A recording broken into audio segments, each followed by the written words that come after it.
Coming up on Elon Phoenix Weekly. We run with the Phoenix at the CAA Championships. Look back on a historic win on the road with the Elon football team. And get some insights from mentors in sport management. All that and more, next on Elon Phoenix Weekly.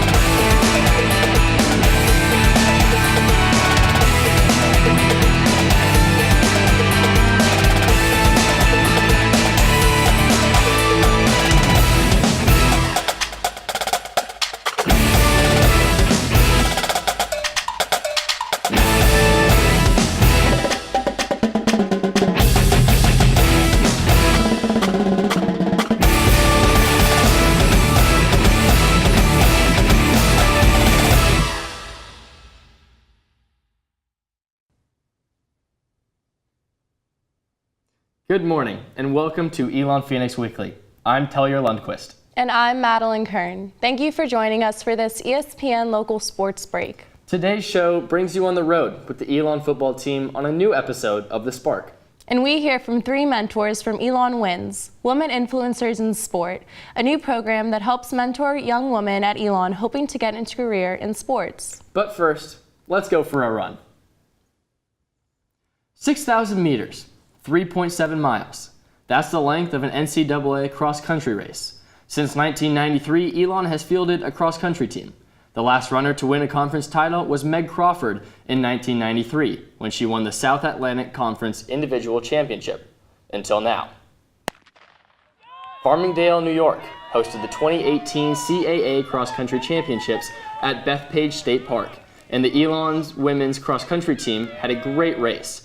Senior Coralie Gereniadis ran a personal best 21 minutes 13.2 seconds, the fifth fastest 6K in Elon's history to win the 2018 Colonial Athletic Association Championship title. Junior Melissa Anastakis finished 10th in the conference, putting the Phoenix in position to battle for the team championship as well. But they would be edged out by William and Mary by only 2 points, the closest margin for the team title since 2004. For the season, Gereniadis and Anastakis were both named to the All-CAA team. In the men's 8K race, Nick Sielakowski was 4th overall in the championship race, and he was named All-CAA for the 4th straight season. Sielakowski also set the mark for the fastest 8K in Elon's history. Several Phoenix also set personal best times, including Andrew Miller, who finished 12th, Michael Germino, and Richie Casper. Miller also was awarded with an All-CAA award in his rookie season for Elon. Overall, the men's team finished 3rd in the team standings, behind league champion William & Mary and Northeastern. Heading into the CAA championships, the women's team as the only ranked cross-country team from the CAA, as they were ranked 13th in the Southeast region. Both the women's and men's team will be back in action on Friday, November 9th for the NCAA Southeast Regional Championships in Rock Hill, South Carolina. And that brings us to today's trivia question. With Elon's big success this season running in the CAA, can you name Elon's first cross-country All-American in school history? We'll have the answer for you later in the show. As students transition from the classroom to their professional career, the challenges they face are many. The Sport Management Department at Elon is helping young women find their way with a unique program called WINS, Women Influencers in Sport. So far this season on Elon Phoenix Weekly, we have had the chance to hear from mentors about their current jobs and advice they have for young women.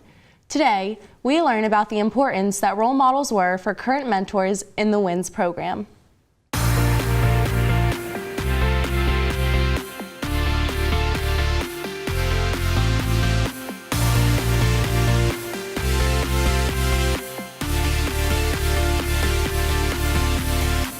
Women can have any opportunity in sport that they want, in my mind. Personally, I'm in sales, but I know women in the Phillies who are in marketing, they are in even the baseball analytic development side of it. Really the sky is the limit, and whatever you set your mind to, I really think that you can do, and the opportunities are out there. I think it's important for young women that are looking to get into the sports industry to have the mentor-mentee relationship, because it's exciting to be able to look up to someone and kind of know somebody who's already in the industry that can help you down the road. When I came into the industry, I sought out a mentor at the NCAA when I was there for their post-grad internship program.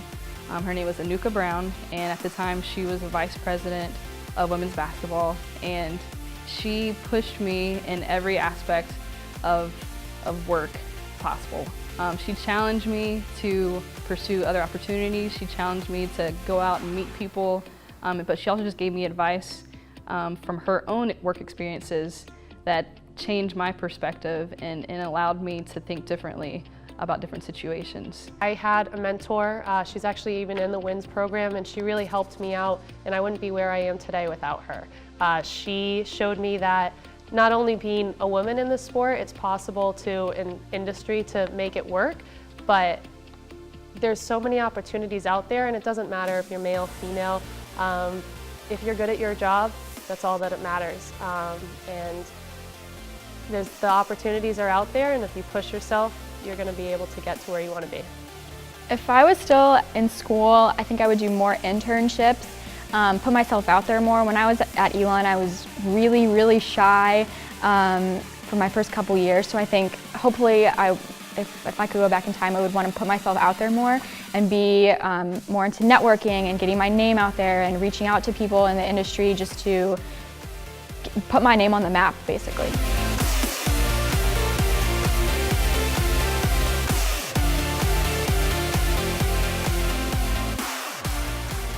We have a lot left on this edition of Elon Phoenix Weekly, including a football game that refused to end, even with no time on the clock, and a behind-the-scenes look at the Elon football team's huge win over James Madison.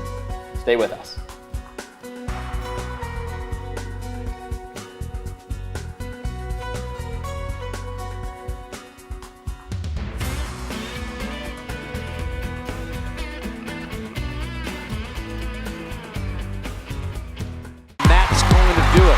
This is the perfect way to go out. Going back to the NCAA tournament. We deserve this. We worked so hard. I don't want to leave this golf course not a CAA champion. Something we've been striving for since my freshman year, and I couldn't be more excited.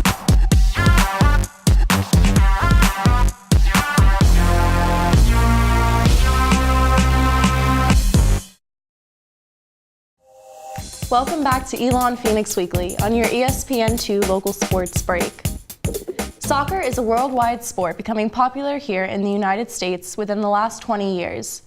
Elon doesn't just recruit from here, but they also go across the pond looking for the best talent possible. From the playground to the pitch in Denmark, two childhood friends have brought their soccer talents to Elon. Both coming from Denmark, Christian Lomborg and Asger Andersen have been teammates long before they started their journey at Elon. Playing on the same senior team back home, Christian and Asger were both the youngest on the team. The youngest in the entire squad, so like people who was the second youngest were like 4 years older than me, so I was like the ball boy and the guy who moves the goal, and they really make fun of me, but I think I learned a lot and it was really fun. And I enjoyed my time there, definitely. When first hearing that American universities were looking at him, Asger was very surprised, but soon realized that this was a once-in-a-lifetime opportunity. I was surprised. I mean, we spoke with me and Christian had the same like agent stuff, and we were both interested in the opportunity.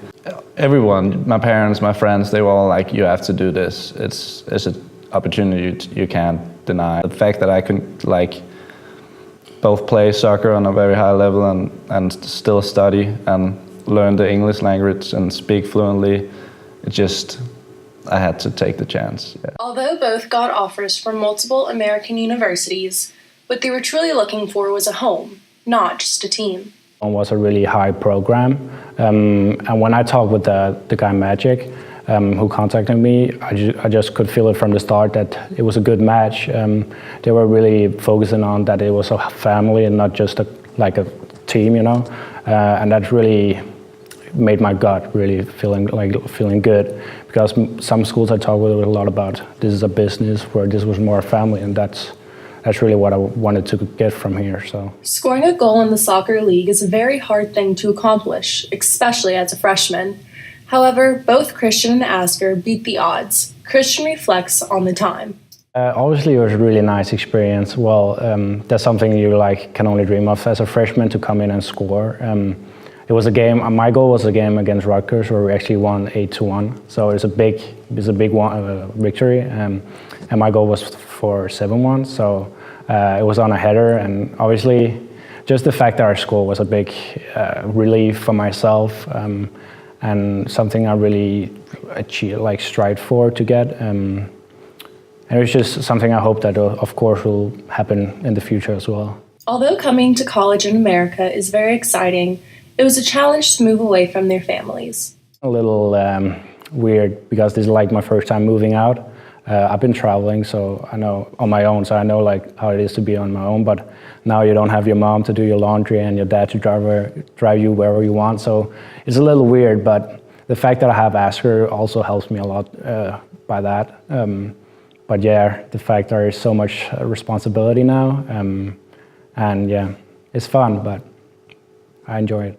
However, having a familiar face on the team made the adjustment much easier. Christian, we went to the same school it was only 2 years, but we became quickly very good friends. We always played on the same team as well, live only 10, 15 minutes from each other, so we've always been very good friends, and his family is my family's friends and stuff like that. So it's obviously nice to have him by my side here. After life at Elon, neither of them know what they want to do yet. However, have hopes of what they can gain from their experience here at Elon. Get a degree. I want to speak fluently English, and I want new friendships. I want to be better at soccer, hopefully go pro, but I know that's difficult, but there is a chance. Unfortunately, Elon's season came to an early end as they did not make the CAA tournament. But fortunately, we have 3 seasons left with these lovely young men. In a football game, every play matters. 60 minutes, and each team works together to win the game. Whether it's one great catch or a huge hit that causes a fumble, each play has an impact on the outcome of a game. When the clock runs out of time, the game ends. Or at least it should end, except for when it doesn't. 3 times. Confused? Emmanuel Tobe explains. Last week, I summarized Elon University's football team's roller coaster of a season, but our season has been bland compared to Old Dominion University. The Monarchs football team is currently sitting at a 2-7 record after being defeated 51-17 by Middle Tennessee. In losing games, they are outscored 282-160. But it's not their losing efforts that has everyone talking. It's their victories. Their first victory occurred in Week 4 when Old Dominion shocked number 13 ranked Virginia Tech at home in front of a record 20,000 fans.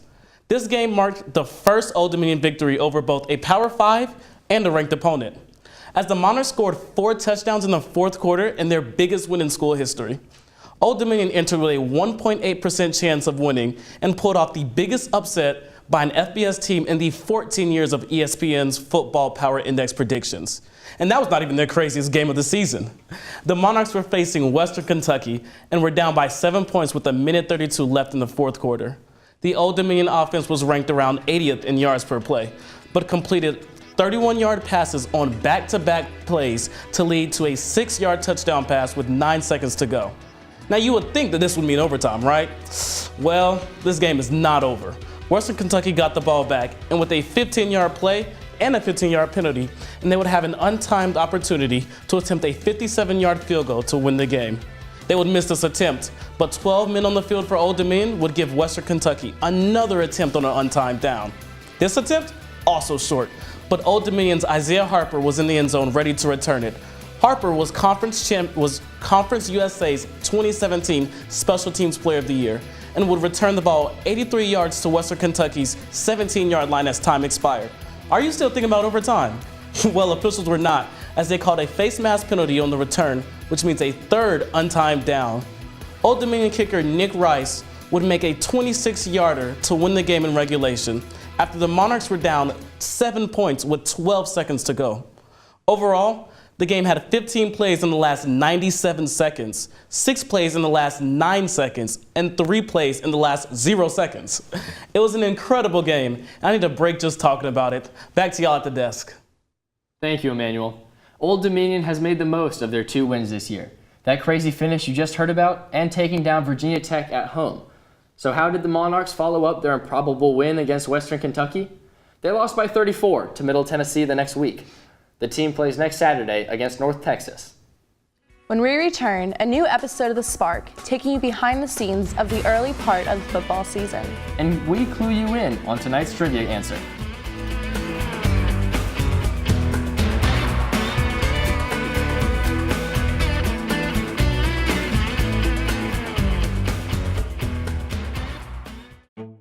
The CAA athlete has a lot of pride in what they do in the classroom and also what they do on the basketball court. They're true student athletes. You know, you learn not only what's book smart, but you also learn, you know, how to deal with people, how to bring out the best in them. Every single day, you're challenged to do something great. You never know when the ball is going to stop bouncing. Your education has to be your #1 priority because your education will take you a whole lot further than a jump shot will.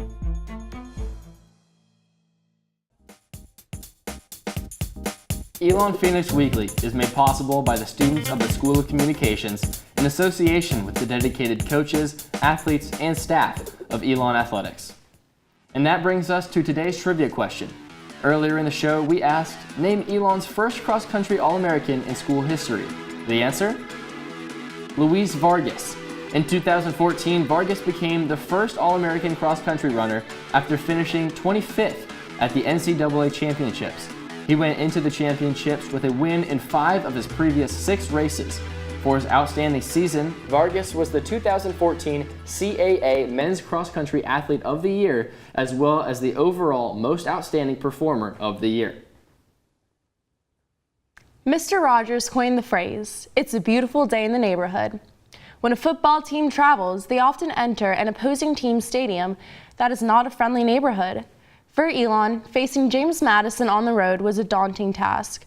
At some point, they were 39.5-point underdogs, with few people outside their locker rooms giving them a chance. On this week's episode of The Spark, we go inside the Phoenix huddle to see how their road trip brought a lot of joy to the Elon neighborhood.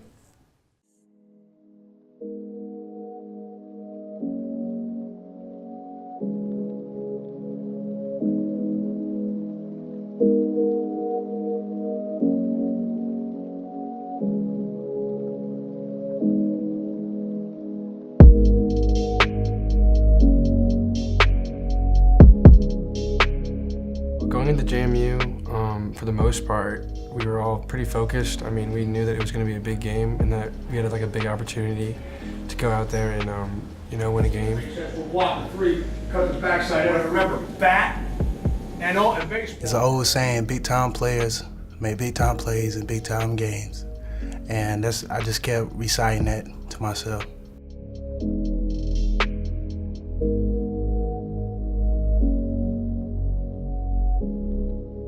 We just wanted to be physical all week, and we had the mindset that we was ready to beat them and prepared to make a big win. Okay, listen up. Play our game. Play our game and play it well. Do what your coach can do. Do the things you have to do to be successful. Line of scrimmage, turnover ratio, protect the ball, take it away, explosives, third down, red area. Don't get too high, don't get too low, okay? You got better stuff right here than they do. We have to use it, all right? We have to be extremely disciplined and play our game, all right? We are prepared for this opportunity. Let's go do this thing, one play at a time. Let's go, baby. Let's go.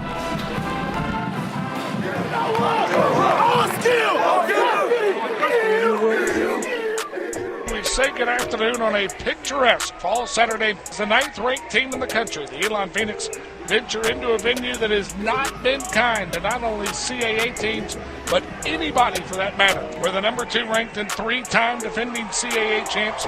James Madison has won 19 straight.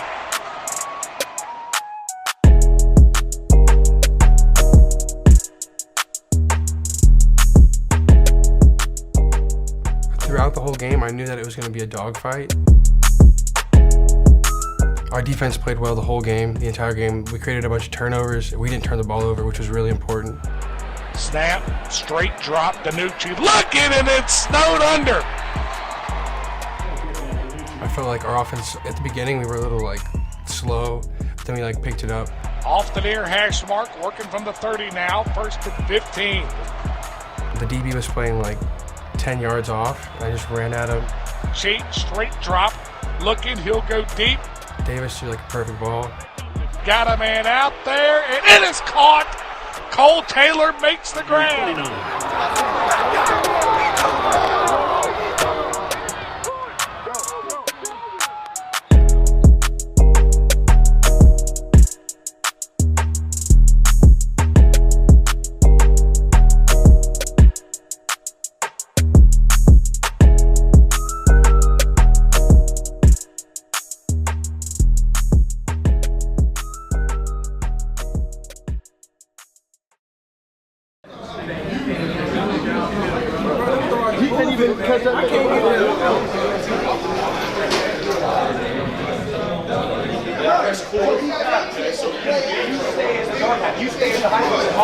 Not the open side, because that's where they like to run the zone so far. Special teams need to be great here. We're getting the ball first, one play at a time. Okay, one play at a time, every play is number 9.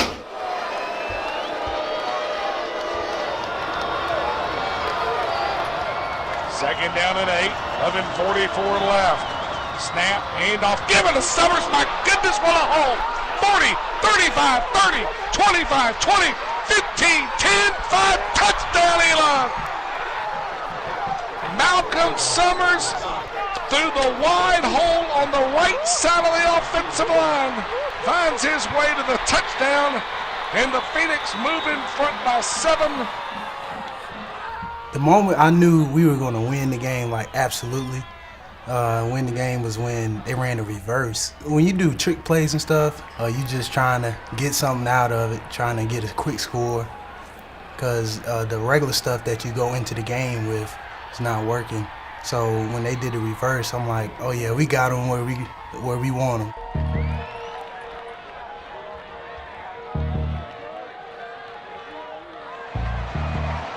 2:25 left to play. Elon, who's won 5 of the last 7 on the road, all in comeback fashion. Snap, straight drop, looking pass, caught Cortez Weeks near side. During our last 2-minute drill, the ball went to Cortez and it kind of bounced off of him. Deshaun makes a crazy play and jumps right before the ball hits the ground and he makes the catch. That's kind of when I knew that we were going to win the game. Jake, straight drop, looking, fires for the end zone, caught, touchdown, Elon! Yes, sir, Taylor! Davis cheat to Avery Jones, and the Phoenix behind Jake's first touchdown.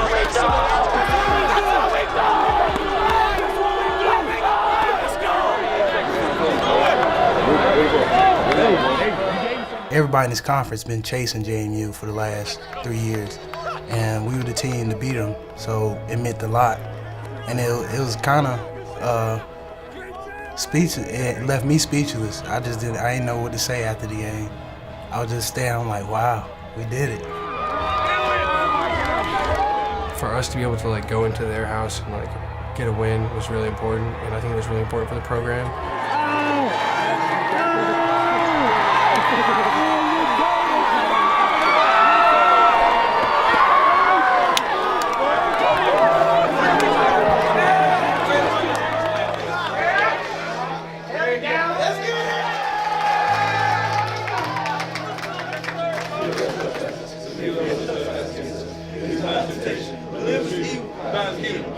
I felt this! I just felt it! Like I told you guys at halftime, my whole career I've been preparing to win a game like this. And I knew you guys would do it right.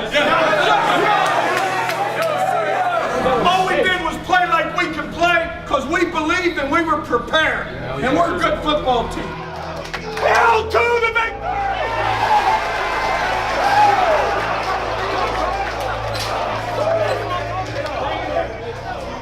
I feel like a lot of people didn't expect us to win that game. I feel like it kind of proves to everyone else that we're like here and like our program is here and our program is right where their program is at. So I mean, I think it means a lot for us as a team.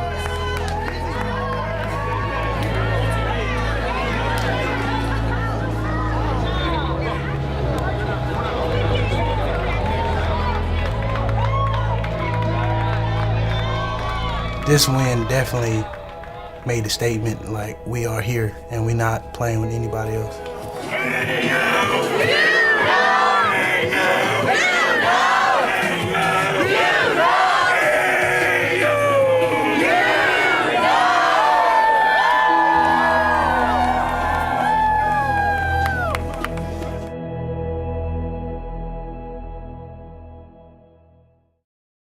We kind of went into Delaware, you know, like we should have this because we're the number 4 or 5 team in the country. And Delaware kind of humbled us and it made us realize that on any given Saturday, no matter who your opponent is, no matter who it is that you're playing, they will give you everything they got.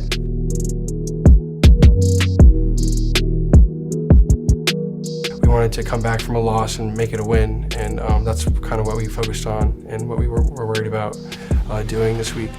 After losing last week at Delaware and losing their quarterback for the season, 11th ranked Elon looks to bounce back this afternoon as they welcome the Richmond Spiders to Rhodes Stadium.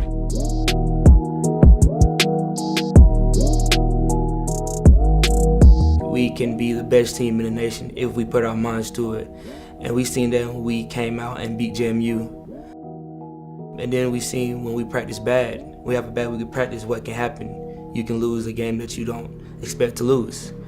We know after beating Richmond that we still have a lot more to do. We have to focus on each game at a time and each play at a time in order to get to where we need to.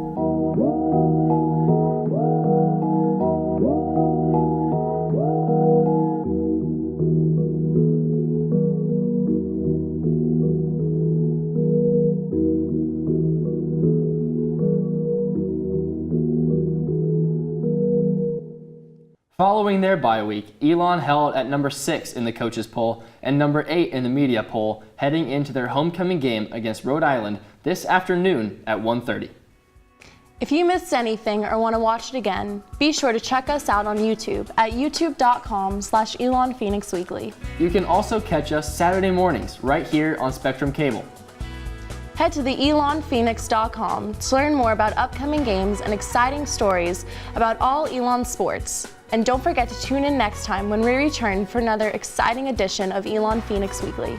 On behalf of our producers and crew here at the show, we hope you have a great weekend. For Elon Phoenix Weekly, I'm Talia Lundquist. And I'm Madeline Kern.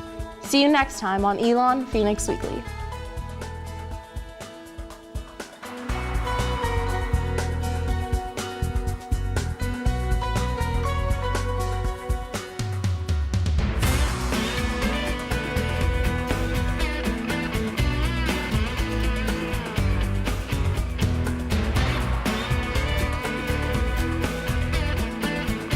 If you missed anything or want to watch it again, be sure to check us out on YouTube at youtube.com/Elon Phoenix Weekly. You can also catch us Saturday mornings right here on Spectrum Cable. Head to the ElonPhoenix.com to learn more about upcoming games and exciting stories about all Elon sports. And don't forget to tune in next time when we return for another exciting edition of Elon Phoenix Weekly. On behalf of our producers and crew here at the show, we hope you have a great weekend. For Elon Phoenix Weekly, I'm Talia Lundquist. And I'm Madeline Kern. See you next time on Elon Phoenix Weekly.